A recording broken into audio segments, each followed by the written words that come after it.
Well, hello everyone, what is going on? It's the Almighty Jeff, and this is episode 7 of Assassin's Creed. In the previous episode, we assassinated our first target, being Tamir. Now, as with the previous Kingdom episode, I went ahead and collected all the flags, killed all the Templars, scanned all the viewpoints, on the way to Acre, and then going along, like, collecting and killing strays, just off the path. So I actually made quite a bit of progress in this one. I was quite happy with where I ended up, because I think we started at around 30 odd flags and ended like 82 or something, which was a lot, so the next one should be pretty short. Again, this is post-recorded and the gameplay is sped up, because I mean I think it took me maybe an hour and 10 minutes to do that one. But we can actually go off along more paths now, because the entirety of the kingdom is actually unlocked after completing the first assassination. So on the way to Acre and Jerusalem, both of them, you can go any route you want. Anyway, the last topic video that I did whilst going through the kingdom was on the Brexit, and so I'm going to do another topic video today, and then we'll do one more when it comes to the Jerusalem walkthrough. And I've been asked to narrate by Ron again on my favourite video games and franchises and why I find them so interesting. So we'll go with my favourite franchise first, and that is, of course, Assassin's Creed. I own all the console games. I got 1, 2, Brotherhood Revelations, 3, Liberation HD, Black Flag, Freedom Cry, Rogue, Unity, The Chronicles, and Syndicate. Yes, that's all of them, isn't it? Strangely, the first game I got was Assassin's Creed Revelations, which I believe was the newest at the time, or either it was shortly after Assassin's Creed 3 came out. I'd asked for Brotherhood for Christmas. As my friend at the time said it was a really good game, so I thought I'd give it a try. But my mum got me Revelations by accident, which I'm fine with, because it was actually a limited edition one that came with Assassin's Creed 1 as well, which I never actually played at the time. At the time though, I didn't really enjoy Revelations, despite being my first game. It was only after owning it a year that I actually got into the story. The most ironic part about that is that Revelations is now my second favourite in the series. I definitely think if you feel that way about the game, give it a shot. I think I enjoy it more after finishing 2 and Brotherhood, because it adds to Ezio's story. Assassin's Creed 1 is another good game to finish before you do Revelations, because it kind of pieces the story all together and puts a finale on it, and it's an amazing story, to be honest, when you understand what's going on. Around last year and just before, Ron actually played through Assassin's Creed Rogue on his channel, which is my third favourite in the franchise at the moment, and I really enjoyed his series, so much so that I actually decided to load up Assassin's Creed 3, which I'd owned for quite a while, but I never actually played it just because of like the nasty impression that Revelations had left me. And I love that game. At the time, it was definitely, I'd go home after school every day and play through it, thinking it was like the best thing ever. And it was kind of like when people bicker on the comments now, like, OMG, shut up about Ezio, Connor is the best. That's what I was exactly like at the time. I don't feel that way now, and ironically, again, Assassin's Creed 3 is now my 10th favourite, which is the last of all the major games in my list, but I still do enjoy it, kind of. I think the most annoying part is the map synchronization thing, about how they try to make you actually go pixel back, and as a completionist it's a bit of a pain in the ass when in all the other games, except for Liberation, which we won't even talk about, when you just synchronize it, and then everything in that area is what you get, and it means that once you've synchronized all the viewpoints, you've practically completed the map and there's nothing you can do. But with Assassin's Creed 3 it means that you've only got like small patches on the map that you've actually found, and then you've got to go out and manually find them. A bit like the GTA 5 map, but that's not got viewpoints, but it's easy to get on that one. So I don't really like Assassin's Creed 3 that much. My favourite in the series to date is Assassin's Creed 2, which means it's not really an original view, but that just shows how good the game is really, doesn't it? At the time that I started Assassin's Creed 2, I owned Assassin's Creed 1, Revelations 3 and Black Flag, and from playing a bit of Revelations I wanted to see the whole Ezio trilogy, so I ordered 2 and Brotherhood at the same time, and Brotherhood actually arrived on the same day that I finished Assassin's Creed 2. From loading it up to obtaining the Platinum Trophy, I actually finished Assassin's Creed 2 in 4 days. That's including sleep and meals, not 86 hours. So that was terrible maths. It's 96 hours. Never mind. Sorry. I couldn't put it down. And I'm really looking forward to playing Assassin's Creed 2 after I've finished Assassin's Creed 1 on this channel, because it's definitely going to be an amazing series. Assassin's Creed 1 is my 6th favourite in the franchise, including the DLC and stuff as well. And it's from here and upwards that it gets quite tough to order which are my favourites.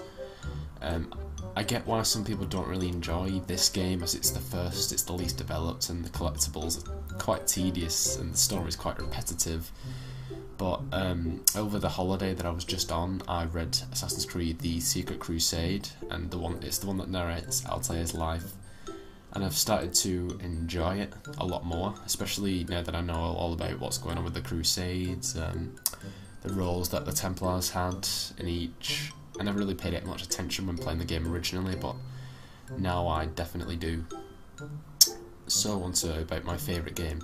Assassin's Creed 2 was my favourite game of all time for a while, up until a few months ago. Upon finishing a game that actually came out gradually throughout 2015, and so my new favourite game from March until the present is actually called Life is Strange. I thoroughly believe that this game is a masterpiece.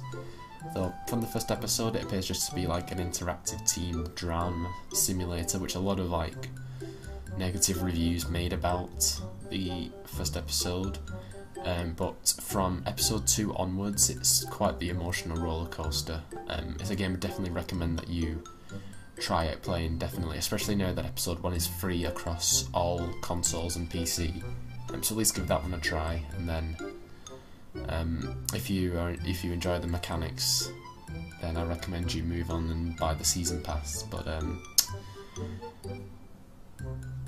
some scenes in particular, which I'm not going to spoil, but for those who've actually played the game, they'll know what I mean. The ending to episode 2, the start of episode 4, they're quite hard hitting, and they can put you into difficult situations that you need to treat as if it were real. And you feel like it's real, like you've grown quite close to the characters, because the episodes are quite long, so it's quite hard hitting, and you just kind of hope that you never have to put yourself in their shoes in real life, because they're very difficult to deal with.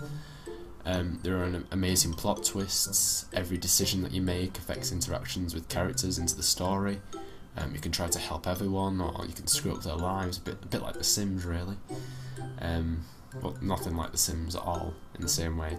You can explore 2 relationship paths, and there's so much to interact with. It's definitely, I say it's a replayable game. I've actually played through the entire story about, I think, at least 3 times. So it's replayable in the way that you can change your decisions and then see how that impacts the story. But after you finish it for the first time, it doesn't really have that same effect on it, because you're doing it for the first time, you're like, oh my god, what's going on? And you're doing it as like having no clue what's going on in situations, so it kind of takes that away from it, but it's still an enjoyable game by a long shot. The music, both licensed and unlicensed, are amazing. They really bring the scenes to life. They express the mood, and sometimes they can foreshadow future events if you pay attention to the lyrics. Obviously it's quite difficult to tell at the time, but once you've finished an episode and you go back and then you listen, it's like that kind of foreshadows. Characters are amazing, scenery and the cartoony appearance of it makes it one of the best games to play for a story. Just keep a box of tissues nearby, that's the only advice I can really give you. And try not to watch, if you're planning on playing it, I wouldn't recommend watching a playthrough of it first. I'd recommend playing through the game itself to have the full experience of it. I will actually be playing this game myself on this channel after the conclusion of Amnesia, and I'm really looking forward to playing it, and I'm also kind of dreading it. Yeah, you might end up actually seeing me cry on camera, but don't worry, I'm good. I'm good. You'll have fun either way, whether if you've played the game or not. You can see my decisions and stuff. Whether I do one playthrough or a few, I'm not sure. Whether I do one as if it's the first time playing and then a second playthrough of it, with the knowledge of what happens in the future, maybe, depends on what you guys think. Obviously there are other series I love too. I'm a long-time Saints Row fan, Saints Row 2 being my favourite, of course. I've never actually played Saints Row the first. Yeah, I mean, I know it's not called Saints Row the first, but the first one, which is really unfortunate because I really want to play it, but it's only available on the Xbox, so if I ever get it one day I might do a playthrough of it on this channel. If not, I just watch Ron's videos again.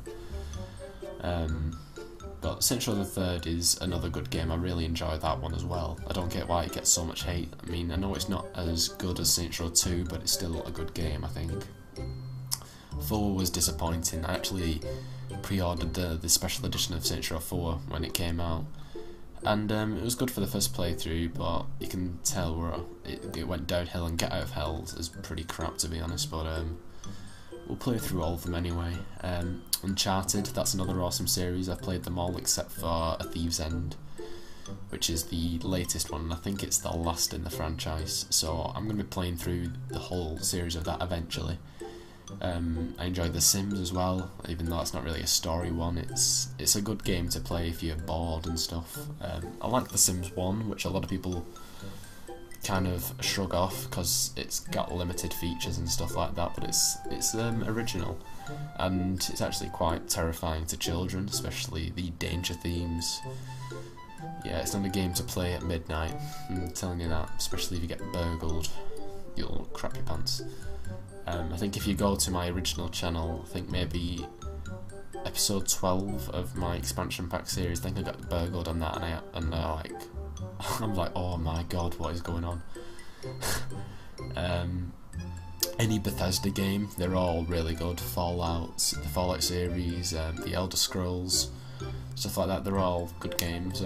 Pretty much any Rockstar game, I think, even though a lot of people can be very analytical about Rockstar games, like, oh, this is crap compared to this one, every Rockstar game I've played so far I've thoroughly enjoyed. I own Red Dead, obviously, GTA 5 on PS3 and PS4, GTA 4, GTA 3, Vice City and San Andreas. San Andreas I have on the PS3 and the PS4, and I'll be playing through all of those eventually. And L.A. Noire. I think that's all the Rockstar games that I own at the moment. I might get Max Payne at some point as well, that should be quite good. But I reckon, I know I've been talking for 14 minutes now, so I don't really want to drag this one out as much as the last one, so I'm going to call it here. If you guys enjoyed this episode, I hope you guys enjoyed this episode. If you did, be sure to like, comment and subscribe, and I will see you in the next video. Bye guys.